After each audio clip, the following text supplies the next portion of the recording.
Assalamualaikum warahmatullahi wabarakatuh. Waalaikumsalam warahmatullahi wabarakatuh. Ruang Terang kedatangan tamu dari Jawa Barat. Bahasa Sunda, saya bahasa Jawa. Saya nggak paham bahasa Sunda. Beliau sering dibicarakan oleh kalangan Nahdliyin, bahkan sekarang lagi agak bukan diusilin sih, lebih agak diganggu lah guru ya. Karena pemikirannya beliau mungkin beberapa orang terusik. Sekarang saya undang beliau, yaitu Guru Gembul. Selamat sore Guru. Ya, selamat sore. Ini sore ya? Ini sore jam 4. Oh. Nah, ini lagi rame, langsung aja. Ini lagi rame gus-gusan. Singkat aja ada Gus, bukan Gus kalau menurut saya sih. Nggak pantas saya ngomong Gus ya. Ada namanya ADL HAM. ADL HAM. Ya kalau Gus kan terlalu tinggi kalau menurut saya, karena di kalangan NU ya. Dan lagi viral kan beberapa hari ini soal kokop balita. Ya kan, beberapa foto video yang mungkin kurang etik ya. Dan yang bikin janggal lagi, gak ada tuh yang demo-demo, yang nyantet kemarin, gak ada yang. Menurut Guru Gembul gimana Guru? Pertama, bismillahirrahmanirrahim. Pertama kita harus tetap menyebut beliau itu Gus. Ya. Alasannya karena secara definitif yang dimaksud dengan Gus itu adalah anak kiai sebenarnya. Jadi yang punya pondok. Ya, jadi punya kelakuannya kayak gimana pun selama dia anak dari kiai yang punya pondok ya apa boleh buat, memang namanya seperti itu. Dan nama Gus itu bukan berarti dia bagus atau tidak bagus akhlaknya, jahat atau tidak jahat kepribadiannya, ya enggak. Pokoknya selama dia anak dari kiai yang punya pondok ya udah selesai di situ gitu. Nah, yang jadi masalah tuh kemarin kan viral. Iya.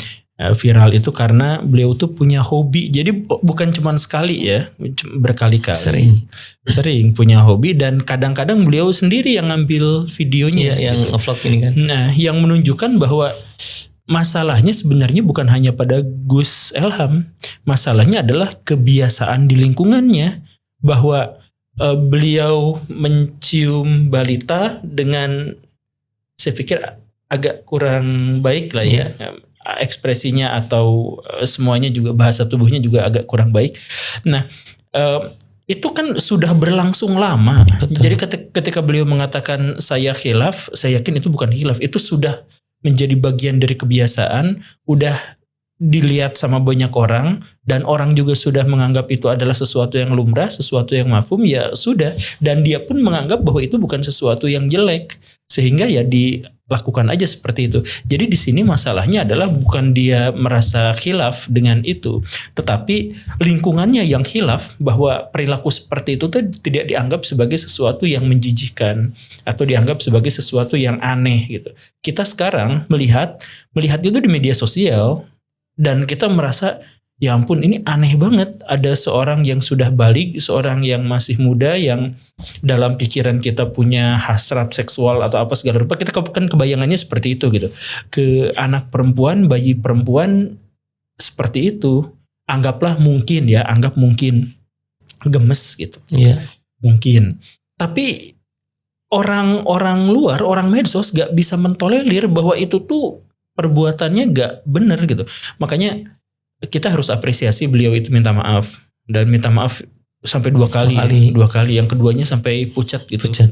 Karena memang dibully di media sosial gitu ya. Ya kalau memang sudah minta maaf ya sudah, cuman masalahnya kita harus menekankan bahwa ini kayaknya bukan masalah dirinya seorang gitu. Dia sudah melakukan ini begitu banyak, begitu seringnya, dan dilihat sama orang, dan gak ada yang komplain sampai akhirnya viral di media sosial. Iya. Itu yang pertama tuh. Nah terus yang kedua, saya mau ngomong lagi, gak apa-apa ya? Gak apa-apa terus. Nah terus ini yang ditunggu emang. Yang kedua gini Kang, di waktu yang hampir bersamaan dengan viralnya Gus Kokop, yang ya kita sebut Gus Kokop ya. Tak lama setelah Gus Kokop itu, atau kurang lebih bersama dengan itu, ada juga Gus yang satu lagi. Oh yang kecil, yang Allah sempurna itu ya. Iya. Video lama itu 10 tahun yang lalu. Betul. Nah itu pertanyaan saya tuh itu. Cuman maksud saya gini Kang, dalam kacamata saya sih, dengan standar yang sama seperti Coki Pardede misalkan, atau dalam standar yang sama seperti Bismillah makan babi gitu, Saya pikir ini juga ada di ranah dan konteks yang sama, penistaan. Karena Allah dikaitkan dengan produk rokok, dengan benda, dan dikasih guyonan gitu, membuat orang menjadi ketawa gitu. Jadi ya ampun, ini merendahkan. Bahkan teman saya yang non muslim pun ya ikutan terhina gitu. Loh kok gini maksudnya. Jadi maksud saya itu adalah penghinaan. Cuman maksudnya yang ini, itu video 10 tahun yang lalu. Terus Gus Kokop itu juga udah lama videonya. Tapi sering. Nah pertanyaannya adalah kenapa mereka bermunculan baru sekarang? Karena masyarakat kita terusik. Karena betul. Jadi kemarin itu ada benturan hebat antara katakanlah pro trans 7 dengan pro Lirboyo. Benturan. Nah, yang pro Lirboyo kita persingkat gitu ya, permudah gitu ya. Yang pro Lirboyo ini kemudian melakukan serangan-serangan, mendatangin orang-orang tertentu, ngedemo kelompok-kelompok tertentu, anggota DPR di demo, trans di demo, Transmart juga disegel dan lain sebagainya. Nah, ini menyebabkan pihak yang pro trans 7 itu mundur, tapi mereka tuh bukan diam. Mereka tuh nggak diam. Yang pro trans 7 tuh bukan diam. Mereka langsung lacak cari di jejak digital dari kiai-kiai, dari gus-gus, makanya langsung diviral-viralkan semua. Nah jadi ini makanya saya bilang kepada pihak NU, please, dalam situasi yang seperti ini kita tuh bukan membela diri, mempertahankan diri, defense, dan kemudian menyangkal semuanya. Sebab ketika disangkal dan kemudian sebagian pihak melakukan intimidasi dan persekusi kepada pihak yang lain, orang-orang yang mundur itu bukan menyerang dengan konflik, mereka kontravensi, langsung ngegosipin, langsung nyariin dan lain sebagainya. Ini teman-teman NU sekarang fokusnya itu ke saya, karena dari semua pihak yang kemarin diduga mengkritik atau menghujat NU, semuanya tuh udah mundur kecuali saya. Saya juga sekarang kena boykot dan sebagainya, tapi saya tuh satu-satunya yang sekarang masih ada di pihak ini gitu. Nah semuanya tuh mundur dan akhirnya semua buzzer memang ke arah saya gitu. Di Instagram gitu, di TikTok semuanya tuh memang mengarahnya ke arah saya. Tapi yang orang NU lupakan adalah ketika mereka semua fokus ke saya, semua masyarakat itu bergerak mengepung. Jadi sekarang pewacanaannya di mana-mana sekarang yang pesantren dan NU dan yang tidak mau klarifikasi, mohon maaf, berbenah, yang segala rupa yang semacam itu benar-benar dikorek-korek, dicari-cari. Makanya please, kita nggak mau persengketaan ini terus-terusan terjadi. Jadi daripada menghabiskan waktu untuk membela diri dan mempertahankan ego, lebih baik kita sadar diri bahwa zaman telah berubah. Dunia sekarang mengawasi dan semua hal bahkan yang kecil sekalipun yang kita lakukan itu juga bisa dieksploitasi, bisa ditampilkan ke ruang publik. Ini berbahaya untuk banyak orang dan tidak ada seorang pun yang bisa beradaptasi dengan hal ini. Kita kayak saya konten kreator gitu, kita influencer, saya nggak tahu video mana yang tiba-tiba meledak kapan gitu. Dan saya nggak tahu video mana yang jadul-jadul dikorek-korek lagi dan kemudian direaksi gitu. Ya itulah yang terjadi juga pada kelompok-kelompok yang lebih besar, itu juga sama netizen tuh dikejar-kejar, dicari-cari. Nah, jadi Gus Elham, kemudian Gus, nggak tahu Gus atau nggak Gus, tapi anak kecil itu, yang sekarang pasti sudah dewasa. Kalau NU belum berbenah dan terus-terusan seperti ini, maka ini tuh baru titik awal. Berikutnya bisa ada yang lebih besar lagi. Jadi dan akhirnya kita tuh jadi capek sendiri, serang-serangan. Sesama muslim serang menyerang ya. Sesama muslim serang-serangan gitu. Bukankah orang-orang NU itu dikenal sebagai orang yang ahli dalam rekonsiliasi, yang mereka itu adalah tuan rumah bagi perbedaan, tuan rumah bagi kemajemukan. Islam Nusantara dibilangnya. Jangankan yang muslim, yang non muslim aja mereka jaga, mereka lindungin. Gereja dibom sama muslim, mereka yang jaganya, yang mereka juga muslim. Kena korban juga itu. Iya, ada Banser NU juga yang meninggal demi menyelamatkan jamaah gereja di waktu Natal gitu. Atau waktu tahun ya itu saya lupa. Nah, itu NU tuh gitu.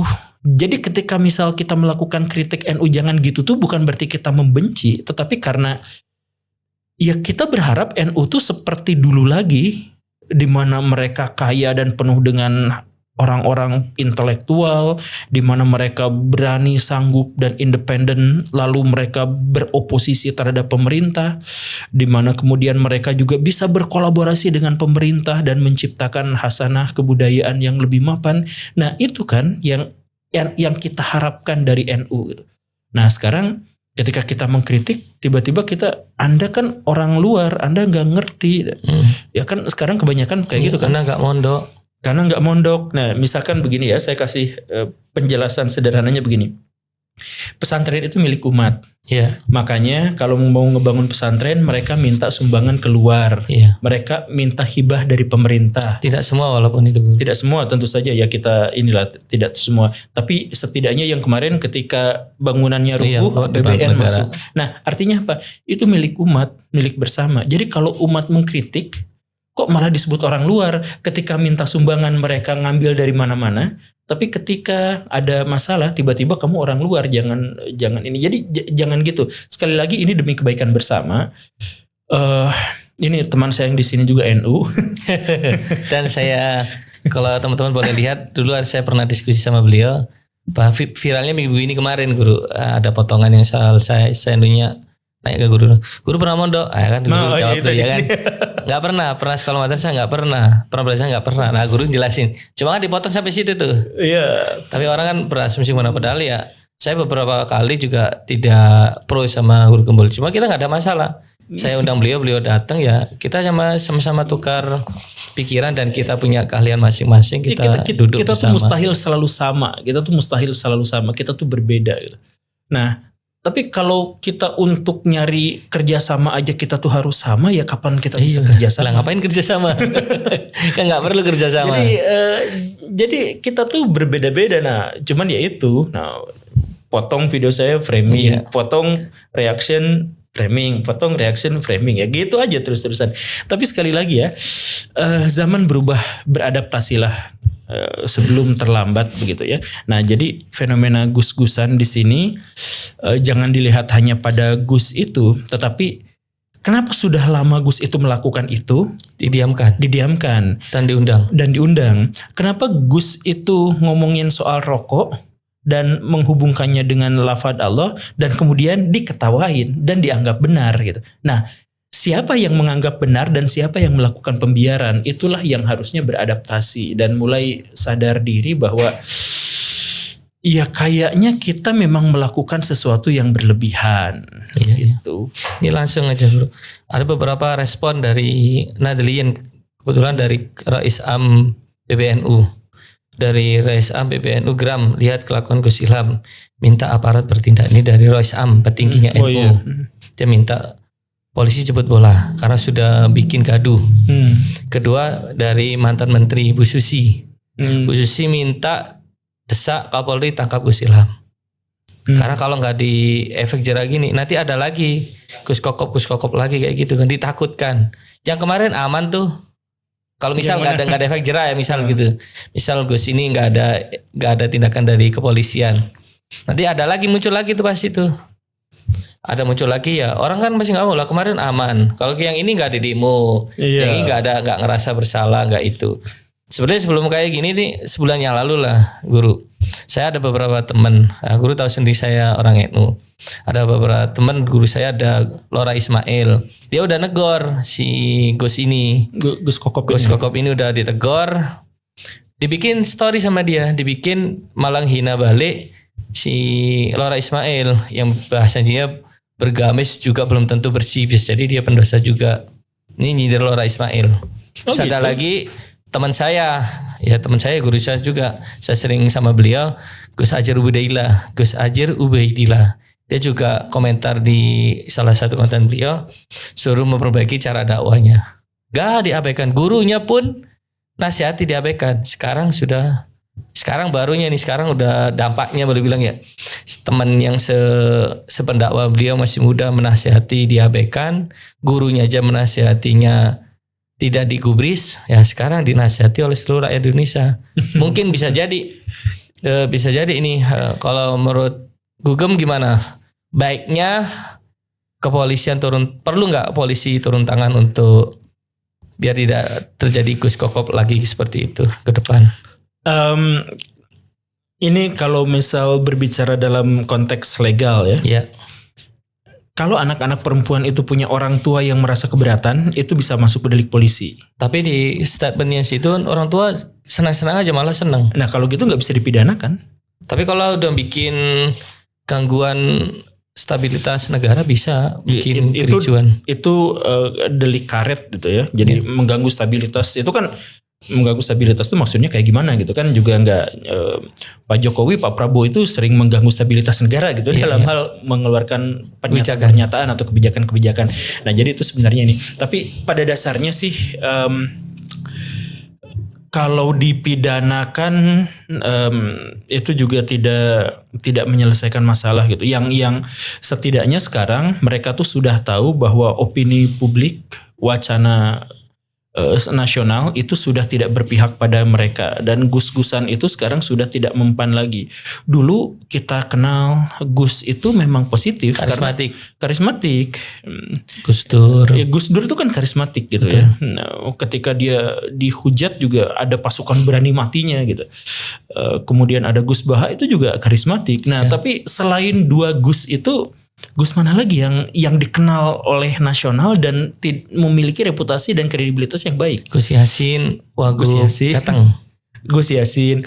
Nah kemarin juga ada gubernur juga ya di Riau yang kena, itu Gus bukan ya? Bukan ya? Oh bukan ya. Nah tapi balik lagi, sekarang opini publik tuh sudah apa ya? Mereka tuh sudah tidak lagi feodal. Jadi maksud feodal itu biasanya ada di kalangan masyarakat pedesaan. Mereka masih feodal. Sedangkan yang megang media sosial itu didominasi oleh orang-orang perkotaan. Betul. Jadi anggaplah cium tangan, jalan jongkok oleh masyarakat pedesaan dianggap biasa. Tapi di media sosial itu enggak. Karena yang megang itu adalah orang-orang kota. Mereka lebih terpelajar, mereka membaca lebih banyak buku, lebih banyak universitas, lebih banyak sekolah yang membuat opini mereka itu berbeda. Nah, jadi jangan sampai gus-gusan ini terus-menerus jadi hujatan masyarakat. Gitu. Jadi saya sih kalau saya sih menurut saya nggak usah dipidanakan gitu, nggak usah dilaporkan ke polisi, tapi cukup masyarakat Indonesia tahu bahwa itu adalah perilaku yang salah, dan masyarakat Indonesia berani untuk menegur dan mengkritiknya, dan pihak-pihak yang bersangkutan juga sudah mengakui kesalahannya. Udah. Dan ketika tadi Akang bilang tadi dari PBNU juga ikut marah-marah dan suruh nangkap dan sebagainya. MUI juga respon. NU respon dan sebagainya, itu menunjukkan bahwa kritik kita pada lembaga pesantren dan fenomena gus-gusan itu berdampak, bukannya tidak berdampak, tapi ini menggerakkan massa gitu. Jadi ya terima kasih netizen, terima kasih rakyat Indonesia untuk lebih melihat dan lebih lebih bersuara lah. Suaranya sekarang juga lantang. Jadi suara-suara netizen itu sekarang bisa menggagalkan RUU, bisa menggulingkan anggota DPR. Betul. Jadi dan kita efeknya akan menjadi semakin kuat dan semakin besar lagi. Jadi makanya sekali lagi saya kemarin bilang bukan Trans 7 yang diboikot. Sekarang tuh situasinya ya, saya mohon maaf. Pukulan balik ya. Situasinya adalah yang diboikot itu adalah pihak-pihak anu. Makanya saya bilang, nah ini saya mohon maaf Kang. Kalau gini terus peminat pesantren itu turun drastis. Dan trennya sekarang sudah begitu. Kemarin Pak Ajir Ubaidillah guru Kiai itu, guru Akang, teman saya. Temannya. Nah itu kan temannya Pak Baswedan itu menyangkal data saya di videonya gitu ya. Kan saya bilang bahwa Ustadz Faris Baswedan. Ya, Ustadz Faris Baswedan. Nah itu kan katanya saya kan mengatakan itu turun. Kemudian beliau bilang ya memang turun tapi saya salah data gitu. Nah, kemudian kan saya balas lagi, kesalahan data itu justru dari Kemenag, bukan dari saya. Emang Kemenag sampai sekarang juga tidak memiliki data yang valid terkait dengan jumlah santri gitu. Karena kadang-kadang anak TK juga kan disebutnya santri, santri dan santriwati gitu kan, itu juga masuk dan lain sebagainya. Ya kalau soal data-data statistik seperti itu kita bisa perdebatkan karena datanya tidak ada yang akurat. Tapi bahwa tren penurunan itu NU online pun bikin keresahan itu jauh sebelum fenomena gus-gusan ini. Nah, ini tuh harusnya dijadikan sebagai bahan introspeksi, bukan kemudian menyerang pihak yang menunjukkan data itu. Jadi nanti kalau misalkan kita bisa, ya kan saya juga apresiasi Ustadz Faris Baswedan. Jadi di antara semua pengkritik saya, banyak sekali yang fokusnya itu adalah kepada saya gitu ya. Tapi beliau itu justru fokusnya adalah kepada konten, kepada data gitu ya. Nah, saya apresiasi, makanya saya bales itu di situ dan kita bisa diskusikan data-data itu secara berkelanjutan. Cuman intinya adalah teman-teman NU mungkin nggak percaya, tapi saya berkali-kali bilang saya tuh kangen, saya tuh sayang sama pesantren. Saya tuh gak mau lembaga itu tuh pudar karismanya. Dan karena itu satu-satunya jalan itu adalah setiap punya kesalahan, setiap punya kelemahan, dan itu lumrah sebagai lembaga, sebagai individu, sebagai manusia, sebagai ormas. Mereka tuh lumrah untuk salah. Nah, setiap ada kesalahan, kelemahan, bukan kemudian kita menyerang balik, tetapi pada bagian ini kita salah. Misalkan jalan jongkok. Toh itu bukan tradisi semua pesantren. Betul kan? Itu bukan tradisi semua pesantren, itu juga bukan tradisi Islam, itu juga bukan tradisi yang sakral. Kalau kemudian itu dihilangkan aja, pesantren itu sama sekali gak rugi. Yang membentuk Gus Dur menjadi Gus Dur, kemarin saya berjumpa dengan Ulil Absar Abdallah, yang membentuk Kang Ulil seperti itu jebolan pesantren semuanya, dan mereka tidak pernah ngalamin jalan jongkok. Artinya itu tidak semuanya pesantren seperti itu. Nah, kalau bukan pesantren tidak semuanya seperti itu, ya dihilangkan karena itu tidak sesuai dengan etika zaman. Kenapa juga harus membantah dan menyangkal itu gitu? Toh di dalam Quran Sunnah juga tidak ada jalan jongkok di depan kiai, kan tidak ada. Nabi juga tidak memperlakukan para sahabatnya seperti itu, justru saling menghormati. Nah, pada bagian-bagian inilah jadi gus-gus, pesantren-pesantren, warga Nahdiyin dan sebagainya, biasakan untuk melihat respon dari masyarakat itu sebagai bagian dari dialektika, bukan bagian dari permusuhan. Kita nggak ngemusuhin. Saya bilang saya sekarang satu-satunya, yang lain mundur semua. Tapi apakah saya satu-satunya yang memusuhi NU gitu sampai gimana ceritanya, logikanya saya influencer yang tergantung pada viewers. Tapi saya berani melawan 100 juta orang yang ada dalam naungan ormas NU. Ya enggak lah, karena saya memang tidak melawan. Saya melawan ide-ide yang kebablasan. Yang kalau misal itu kalau isu itu diselesaikan, ya sudah, gak jadi masalah. Dan bukan fokus ke saya. Kan dalam tradisi Islam tuh lihat apa yang dikatakan atau dengar apa yang dikatakan, bukan melihat siapa yang mengatakan. Jadi abaikan sayanya. Saya pakai ini tuh biar sayanya secara pribadi tuh gak kelihatan. Yang saya ingin tampilkan tuh adalah ide. Jadi kalau mau ngebantah, ya bantah dengan ide lagi, dengan argumentasi lagi, bukan malah menyerang. Anda mondok tidak? Ya bukan itu. Kamu tuh dulunya PKI bukan itu, bukan sama sekali bukan itu. Tapi ayo kita berargumentasi demi kebaikan bersama. Gitu sih Kak. Saya kan Gugem kan tahu saya guru ya. Saya pemain media sosial dari semua amalan ya. Mau dari amalan NU, Salafi, Muhammadiyah, hampir semua saya. Syiah ini. Enggak nyampe lah itulah. Amit. Enggak. Saya pegang beberapa konten ya, media ya. Dari 3 saya sebutnya ormas lah ya, karena kan ormas kan. Toh itu Salafi tidak disebut ormas, enggak masalah buat saya. Ada ormas NU, ada ormas Muhammadiyah, ada ormas Salafi walaupun itu diakui Bukan sama mereka ormas itu ya? bukan ormas ya. Cuma tetap aja pemahaman perkumpulan yaitu ormas. Kalau di Indonesia dikatakan seperti itu. Itu manhaj lah. Ya itu. Berarti manhaj NU kan gitu. Iya, Kalau manhaj dia ngomong di ormas, manhaj Muhammadiyah kan gitu. Dari semua itu kan sebenarnya kompleks guru. Ada beberapa yang mengira, ini saya ngomong karena depan saya ada guru gembul ya, saya tanya langsung. Sebenarnya guru gembul ini lebih kemana guru?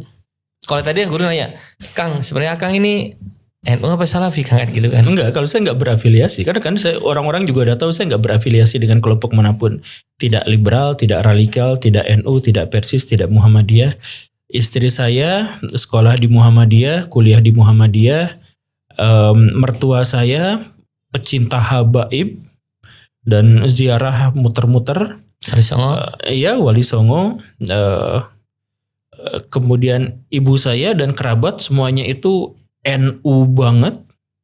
Dan saya memutuskan untuk tidak mengikuti, karena yang saya pahami adalah dalam Islam tuh kita tuh tidak boleh bercerai-berai. Jadi kalau saya gabung ke dalam satu ormas kemudian mengkhawatirkan saya akan bercerai-berai dan menjelekan kelompok yang lain, ya saya memilih untuk tidak seperti itu. Jadi Akang tahu saya tuh dulu kritik keras Wahabi. Ya, saya ingat ada satu konten beliau itu mengkritik keras Wahabi. Iya. Ada salah satu beliau sebut salah satu Wahabi yang nilep uang jamaahnya dan itu sempat viral kan. Walaupun Gugem nggak nyebut siapa orangnya, tapi saya tahu.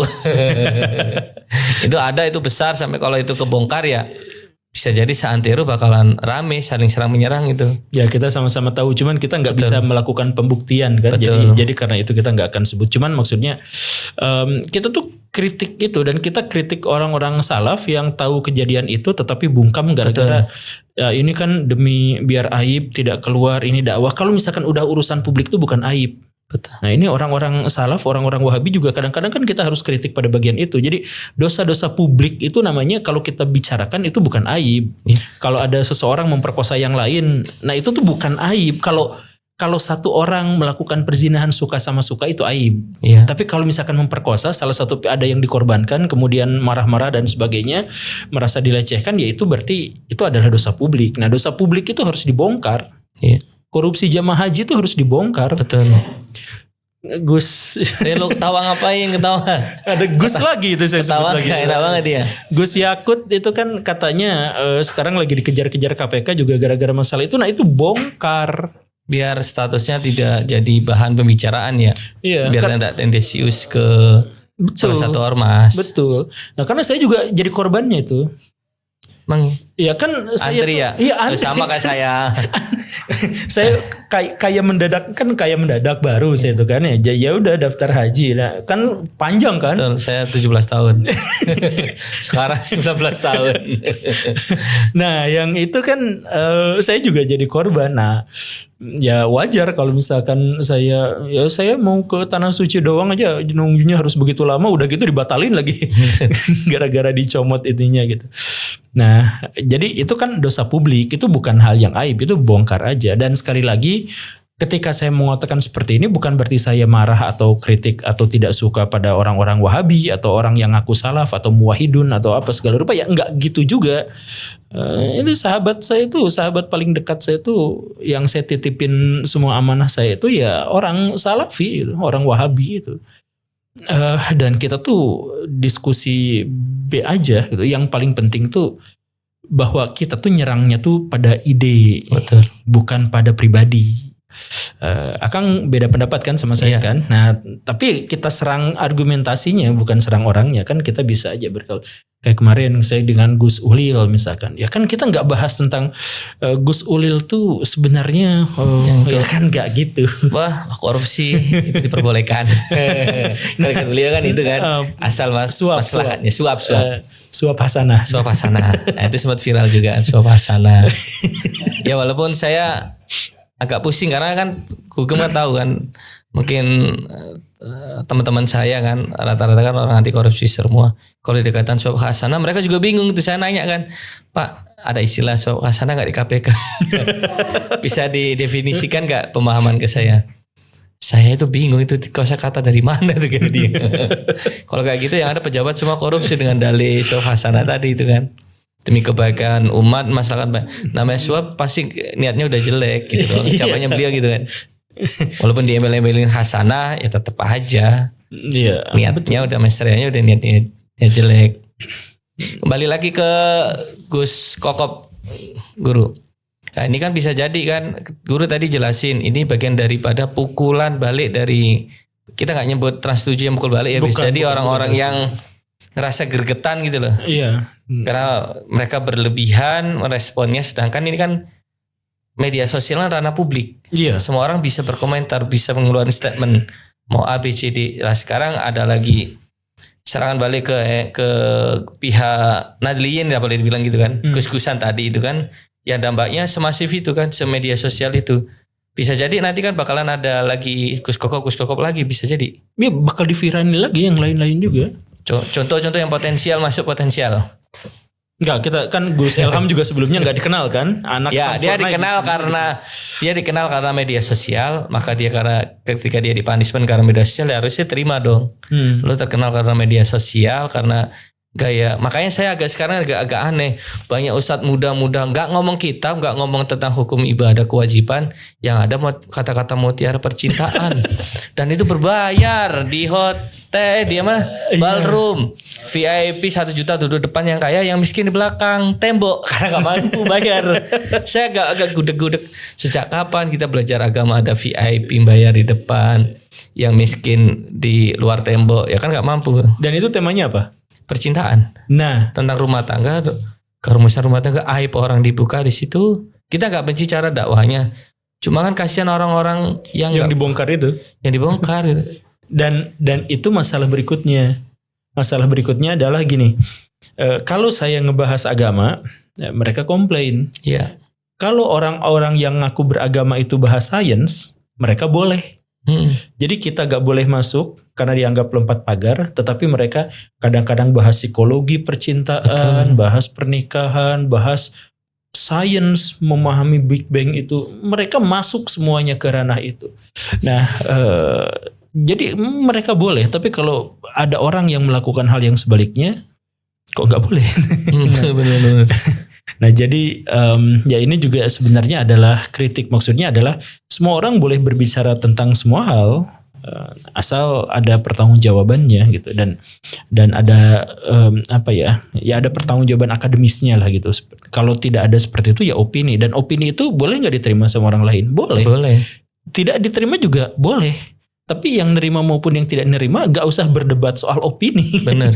Nah ini malah ada yang berdebat soal opini gitu dan sebagainya. Jadi intinya Gus Kokop pada bagian ini sih udah maksudnya gini, ketika orang NU sendiri sudah langsung merespon dia, artinya Gus memang Kausar juga merespon. Gus Kausar. Oh iya. Nah ya artinya sudah ada upaya perbaikan lah ke depan, dan sudah ada, ya kita harus apresiasi itu gitu, termasuk Gus Kokopnya juga. Gus Kokop nggak perlu di penjara berarti ya? Gak usah lah, bagi saya mah kasihan juga. Iya, masih kecil juga. Yang harus di penjara tuh yang ya tadi itu yang korupsi. Nah itu terus yang melakukan pelecehan seksual yang berdampak gitu ya, kemudian yang pemerkosaan, kemudian kasus bullying, benar. Dan lain sebagainya. Sebenarnya tugas umat Islam banyak sih. Banyak. Nah termasuk ini saya lupa. Ustadz Abdul Somad. Iya. Nah, kemarin waktu ngedukung gubernur, taunya dia korupsi. Ya hanya gara-gara temennya bukan berarti didukung gitu. Iya. Kan karena tidak tahuan beliau. Ya bilang aja saya tidak tahu bahwa beliau emang sih beliau waktu di OTT tidak di lokasi. Ketika kemarin saya nanya salah satu mantan penyidik KPK ya, saya nanya Bang Yudi itu kemarin gubernur Riau di OTT nggak ada, tapi dikatakan di dalam OTT. Di OTT itu tangkap tangan, bisa jadi orangnya nggak ada di situ, tapi dia bagian daripada OTT itu. Bisa jadi yang nyuruh orang dia, atau dia yang merencanakan, ya itu bagian dari OTT. Walaupun orangnya nggak di tempat ya. OTT itu tidak harus di lokasi, orang bagian daripada koruptor itu tadi yang merencanakan jahat tadi itu. Ya dia di luar. Iya emang benar. Ketika mungkin keterbatasan Ustadz Abdul Somad, ketidaktahuan itu mungkin ya. Nah makanya maksud saya tuh ya jangan hanya gara-gara satu frekuensi gitu, satu tongkrongan, satu temenan atau apa.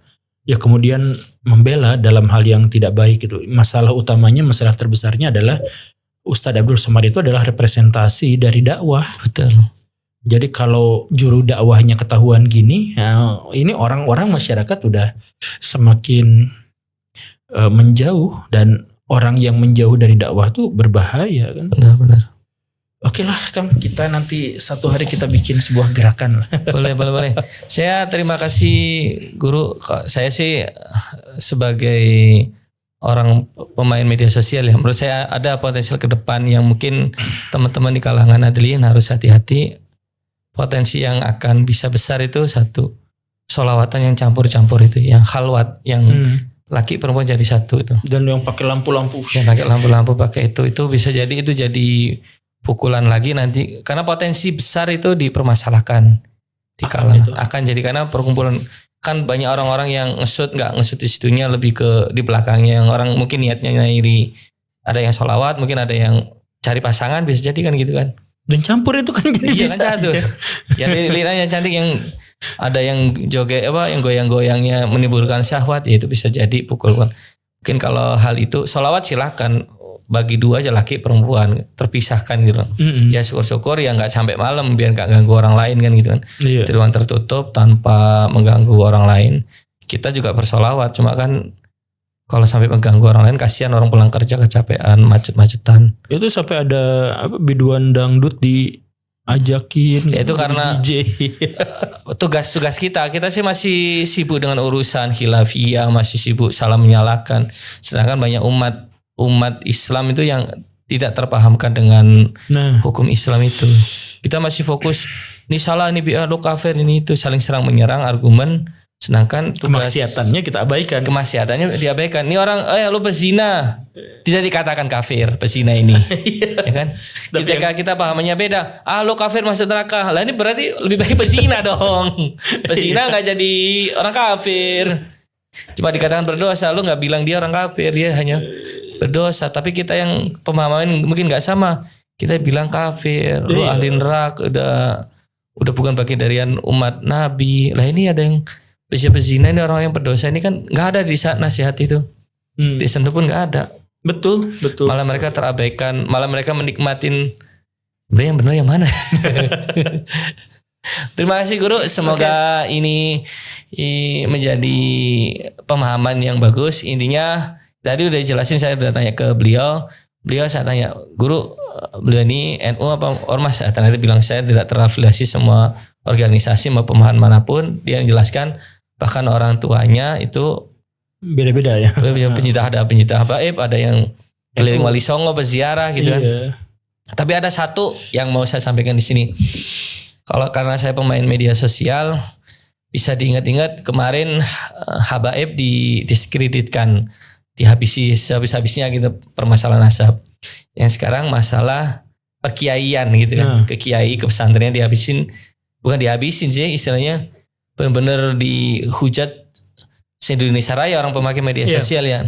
Dari habaib udah hilang, muncullah si kiai-kiai gus-gusan tadi ini. Nanti bisa jadi apalagi nih? Ya ini dampaknya lagi itu, peminat pesantren bisa jadi kecil karena ketakutan. Ada beberapa sering kita dapetin kiai perkosa muridnya ya, hamilin muridnya ya. Dan itu kan walaupun satu dari sekian ribu pesantren, cuma itu kan beritanya lebih blow up-nya lebih besar dibandingkan manfaatnya lebih banyak kan gitu kan. Terus santri banyak juga yang lebih ke bahasanya, kalau mau negor anak kiai nggak bisa dong, harus anak kiai lah. Jangan main media sosial, dia terkenal karena media. Kita negor, kita harus jadi anak kiai dulu. Ya nggak bisa gitu. Gini Kang, jadi dulu tuh kita Habib-Habiban, kemudian sekarang kita Gus-Gusan. Iya. Nah, kok menyerangnya Habib udah habis, tinggal nanti Gus, nanti apa lagi gitu ya? Bukan. Kalau saya pribadi, saya tuh selalu ada dalam kontroversi itu, baik itu sekarang Gus-Gusan maupun Ya, Habib-Habiban. karena tadi kan declare beliau Gugem kan influencer. Ya. Nah, saya tuh tidak anti Habib. Ya, Saya tuh anti tindakan-tindakan yang menyimpang. Nah, jadi kalau tindakan itu terjadi di Habib dan terjadi di Gus, maka saya serang dua-duanya. Tapi bukan terhadap Habibnya. Makanya saya bilang berkali-kali ya, Habib Ja'far misalkan, kan nggak akan saya serang. Pak Quraisy Shihab, Habib Quraisy Shihab itu juga nggak akan saya serang gitu. Karena apa? Ya karena yang saya serang itu adalah pihak-pihak yang mengatasnamakan Habib untuk melakukan tindakan-tindakan menyimpang. Demikian pun kalau perilaku itu dilakukan oleh Gus, maka itu juga akan diserang gitu. Karena apa? Ya karena tindakannya, bukan orangnya. Makanya yang saya bilang tadi, kalau Gus Ilhamnya sudah begitu ya nggak usah dilaporkan ke polisi ya. Anggap aja ini adalah bagian dari pembelajaran. Karena itu pribadinya. betul. Kita gak ada masalah dengan pribadi-pribadi itu, hanya dirinya sama Allah Subhanahu wa taala saja yang tahu. Udah. Sedangkan yang kita kritik adalah kata-kata, perbuatan, dan dampak dari perbuatan itu. Begitu, Kang. Jadi dulu Habib, sekarang Gus. Nanti ke depan apalagi? Bisa jadi santri. Ya, siapapun yang melakukan tindakan-tindakan menyimpang mengatasnamakan agama, maka itu tetap yang akan diserang gitu. Jadi kalau tidak ya gak apa-apa gitu. Jadi saya ngendorse pesantren di Cilacap juga ya nggak apa-apa. Saya ngendorse pesantren NU kan kemarin tuh saya promosikan dia supaya dapat santri lebih banyak gitu. Ya karena apa? Karena dia menjanjikan bahwa kalau gabung mondok di dirinya itu gak bayar, tapi bayarnya itu dengan dia bertani. Bertani dan kemudian belajar teknologi. Nah, jadi masyarakat di sekitar sana itu mendapatkan manfaatnya semua karena semuanya belajar bertani dari santri-santri di sana. Nah, itu saya endorse gitu. Jadi maksudnya saya nggak mengkritik pesantren NU secara keseluruhan gitu. Jadi nggak. Secara tujuan kebencian nggak ada ya. Kebencian tuh nggak boleh lah. Iya. Kebencian kita itu bukan pada pribadi. Kebencian kita itu adalah pada perilaku yang tidak baik, pada kejahatan, dan pada atribut-atribut kemaksiatan ya, bukan pada orangnya gitu. Jadi mabuk kita benci, tapi pemabuk itu bisa aja dia adalah korban. Betul. Dari zamannya, dari lingkungannya gitu kan. Dari kita juga salah karena kita dakwanya nggak ke sana. Ya, iya itu.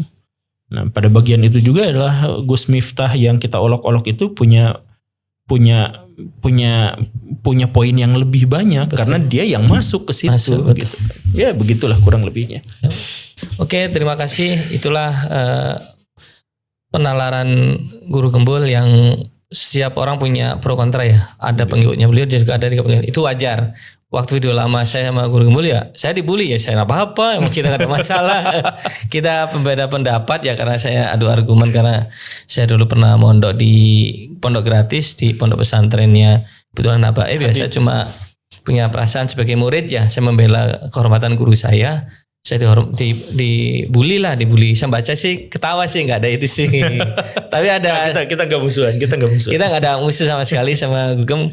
Kita beberapa kali kita sering kerjasama lah ya. Kita sering kerjasama sama beliau ya dalam konteks kebaikan ya nggak masalah. Kita perbedaan guru saya ngerespon karena saya ingin membela marwah guru saya sejauh mana saya bisa gitu ya. Walaupun saya tidak pintar berkata-kata dia seperti itu sih. Dan sekarang saya undang beliau untuk bicara tentang Gus Kokop tadi ya karena sangat meresahkan dan orang butuh tercerahkan. Berarti banyak yang sudah menasihati kan. Dan intinya semoga tidak ada lagi case-case kayak gini lagi. Kita Indonesia media sosial bisa diakses siapapun dan bisa dikomentari siapapun dan bisa dibikin narasi seperti apapun.